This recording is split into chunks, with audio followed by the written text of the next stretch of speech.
नाम नीतीश मिश्रा है। मैं राष्ट्रीय सचिव हूँ अखिल भारतीय ब्राह्मण जन कल्याण समिति का।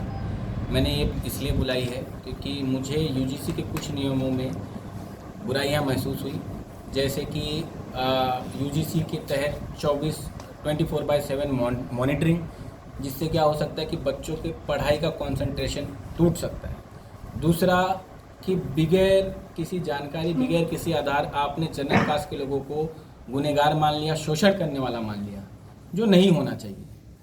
तीसरा, आपने एक कमेटी का प्रावधान किया, हम उसका बहुत स्वागत करते हैं, होनी चाहिए, क्योंकि हमारे देश में आज भी जाति भेदभाव है जो पूर्ण रूप से खत्म होना चाहिए। लेकिन उस कमेटी में आपने सिर्फ SC ST OBC के लोगों को रखा।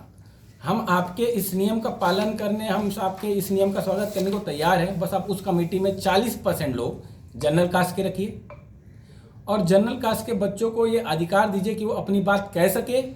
और तीसरी बात जो 2012 में थी कि अगर कोई गलत केस करता हुआ पाया जाता तो आप उसके ऊपर उचित, दंडनीय और क्रिमिनल एक्ट के तहत केस ऐड करिए, चाहे वो किसी भी समाज का हो। हमको भी फ्रीडम ऑफ लाइफ चाहिए, हमको भी फ्रीडम ऑफ स्पीच चाहिए। हम भी आज भी साथ पढ़े हैं, हम कल भी साथ पढ़ेंगे, आने वाले समय हमको साथ में ही पढ़ना है। समाज को अलग किया नहीं जा सकता। जिस तरह खीर से दूध और चावल को नहीं निकाला जा सकता, उसमें मिठास चावल में रही जाती है, उस तरह आज के समाज में किसी भी वर्ण को, किसी भी समाज को दूसरे के साथ अलग नहीं किया जा सकता। कुछ ना कुछ परछाइयाँ रह जाती है। हम यूजीसी का भी स्वागत करेंगे, हम सरकार का भी स्वागत करेंगे। हमारी पास इतनी अनुरोध है, इसमें 2 अमेंडमेंट किया जाए। एक, आपकी कमेटी में 40% जनरल कास्ट के लोगों को बैठने का अधिकार।